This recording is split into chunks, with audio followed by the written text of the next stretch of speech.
Hello students, today we are going to discuss about the organic evolution very shorts. Okay, so questions wise గా discuss చేస్తాను ఒకసారి ఈ chapter నుంచి.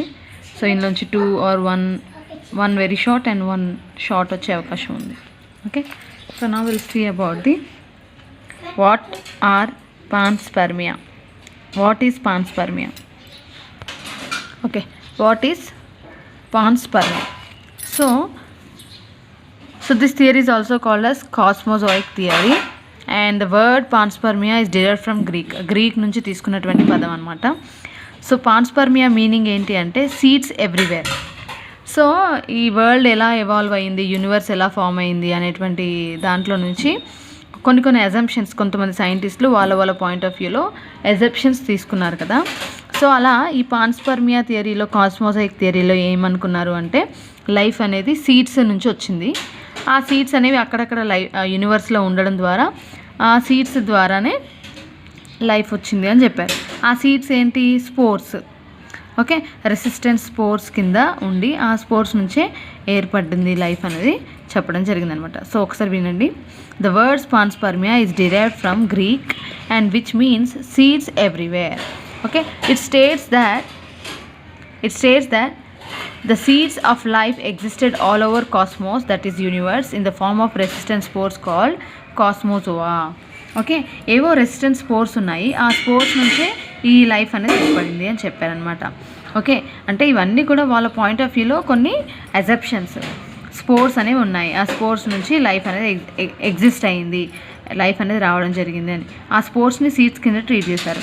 ఈ సీడ్స్నే పాన్స్పర్మియా అంటారు. Okay, so seeds everywhere. Okay, so this is about the panspermia. Next, define prebiotic soup. Who coined this term? Prebiotic soup. So prebiotic soup అంటే ఏమిటి, దీన్ని ఎవరు టర్మ్ చేశారు అని చెప్పి అంటున్నారు. So prebiotic soup is nothing but, అంటే life evolve అయ్యే కంటే ముందు కొంతమంది సైంటిస్టులు వాళ్ళ పాయింట్ ఆఫ్ వ్యూలో ఇలా లైఫ్ ఇలా ఎవాల్వ్ అయింది అని చెప్పడం జరిగింది. So now will see. Highly reactive radicals such as CH- and CH2 are considered to form hydrocarbons. These hydrocarbons are then reacted with ammonia and water. Okay, so highly reactive radicals వచ్చేసి hydrocarbons ఏంటివి? Carbon and hydrogen elements కలిగినటువంటి వాటిని hydrocarbons అంటాం. ఈ hydrocarbons వేటితో react అయ్యాయి? Ammonia and వాటర్తో react అయ్యాయి. Next, simple organic molecules like sugar, amino acid, fatty acids, purines and pyrimidines are formed, which latter builds into blocks of nucleosides and nucleotides. The above reactions occurs in pools of boiling water on earth, which is known as prebiotic soup or hot dilute soup.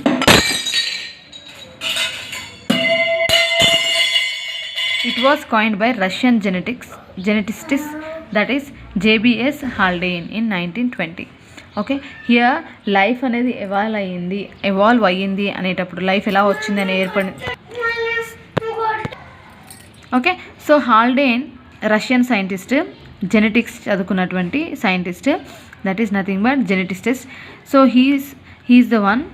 ఇతను ఏం చెప్పాడు అంటే hydrocarbons, ammonia and water ఇవన్నీ కూడా mix అయిపోయి అన్నీ కూడా react అయ్యి sugars, amino acids, fatty acids ఇవన్నీ కూడా రియాక్ట్ అయిపోయి డిఎన్ఏలో ఉన్నటువంటి ప్యూరిన్స్, పిరమిడ్స్ని ఏర్పరుస్తాయి. సో అలా ఈ ప్యూరిన్స్, పిరమిడ్స్ నుంచే న్యూక్లియోసైడ్స్ ఏర్పడతాయి. సో అలా డిఎన్ఏ అనేది ఏర్పడుతుంది. సో ఇవన్నీ ఉన్నటువంటి హాట్ బాయిలింగ్ వాటర్ని ప్రీబయోటిక్ సూప్ లేదా హాట్ డైల్యూట్ సూప్ అని అంటారనమాట. సో అలా అతని పాయింట్ ఆఫ్ వ్యూలో చెప్పడం జరిగింది. ఫైన్. సో దాన్ని అంటే ఈ నేచర్ అంతా కూడా సన్లైట్ ద్వారా హీట్ ఎక్కుతుంది కదా.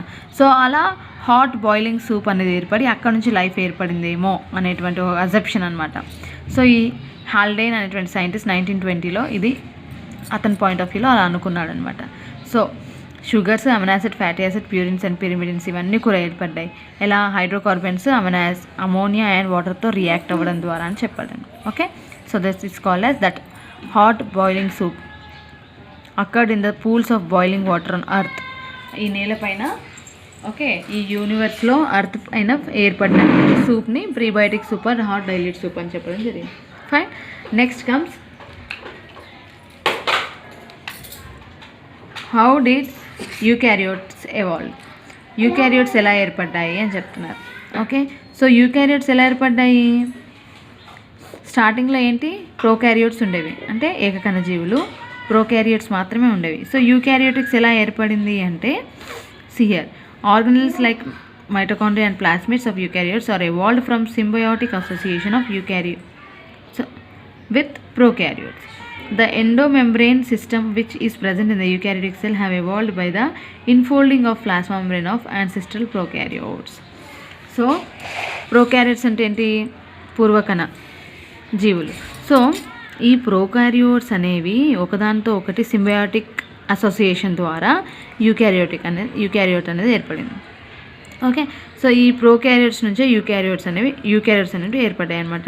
సో మైటోకాండ్రియా, ప్లాస్మిడ్స్ ఇవన్నీ కూడా ఒక సెల్ ఆర్గనల్స్ అన్నీ కూడా ఏమయ్యాయి, ఒకదానికొకటి సింబయాటిక్ అసోసియేషన్ ద్వారా కలవడం ద్వారా అలా ఈ యూకారియోట్స్ అనేవి ఏర్పడ్డాయి అనేటువంటి ఒక నానుడి ఉందన్నమాట. సో రెండు ప్రాసెస్ ద్వారా ఏర్పడింది. ఒకటేంటి, organelles like mitochondria and plasmids of eukaryotes are evolved from symbiotic association of eukaryotes with prokaryotes. So ప్రోకారియోట్స్లో ఉన్నటువంటి అంటే ఇక్కడ అక్కడ ఈ రెండు కూడా ఎక్కడనో సింబయాటిక్ అసోసియేషన్ ద్వారానే ప్రోకారియోట్స్ నుంచి యూకారియోట్స్ ఏర్పడ్డాయని చెప్తున్నారు. Next comes second thing, that is endomembrane system which is present in the eukaryotes have evolved by infolding of plasma membrane of ancestral prokaryotes. So ఈ ప్రోకారియోట్స్లో ఉన్నటువంటి ప్లాస్మా మెంబ్రేన్ ఉంటుంది, plasma త్వచం, అది లోపలికి ఇన్ఫోల్డింగ్ అవ్వడం ద్వారా, అంటే మడతలుగా ఇన్ఫోల్డ్ అవ్వడం ద్వారా ఏమైపోయింది, ఈ యూకారియోట్స్లో ఉన్నటువంటి ఎండోమెంబ్రేన్ సిస్టమ్ అనేది ఏర్పడింది. సో అలా ప్రోకారియోట్స్ నుంచి యూకారియోట్స్ ఏర్పడ్డాయి అని చెప్పడం జరుగుతుంది అనమాట. ఓకే, అంటే ప్రోకారియోట్స్ నుంచి యూకారియోట్స్ ఏర్పడ్డాయని చెప్తున్నారు. Okay, next, what are the components of mixture used by Urey and Miller in their experiments to stimulate the primitive atmosphere. అంటే ముందున్నటువంటి అట్మాస్ఫియర్ ఎలా ఏర్పడింది అంటే, వాతావరణం అంతా కూడా ఎలా ఏర్పడింది అంటే, సైంటిస్టులు కొంతమంది, ఎవరు, మిల్లర్ అండ్ యూరే, వాళ్ళు ఏం చేశారు, కొన్ని ఎక్స్పెరిమెంట్స్ చేశారనమాట. ఎక్స్పెరిమెంట్ చేసి, అంటే మీథేన్ని, అమోనియా, హైడ్రోజన్ అండ్ వాటర్ని చెప్పండి, ఈ ఎక్స్పెరిమెంట్స్ గురించి మీకు ఎక్స్ప్లెయిన్ చేశాను. So methane, ammonia and hydrogen and వాటిని బాయిల్ చేశారు. At the same time combustion చేసి వీటిని సపరేట్ చేస్తారు, వచ్చినటువంటి లిక్విడ్ అంతా సపరేట్ చేస్తూ అలా వీళ్ళు ఏం చేస్తారు, ప్రీవియస్ ఎన్విరాన్మెంట్ అనేది వీటి ద్వారా ఏర్పడిందని వీళ్ళు ప్రూవ్ చేయడం జరిగిందనమాట. Okay, next, mention the names of any 4 connecting links that you have studied. నేను చెప్పాను వీటి గురించి కూడా, కనెక్టింగ్ లింక్స్ గురించి.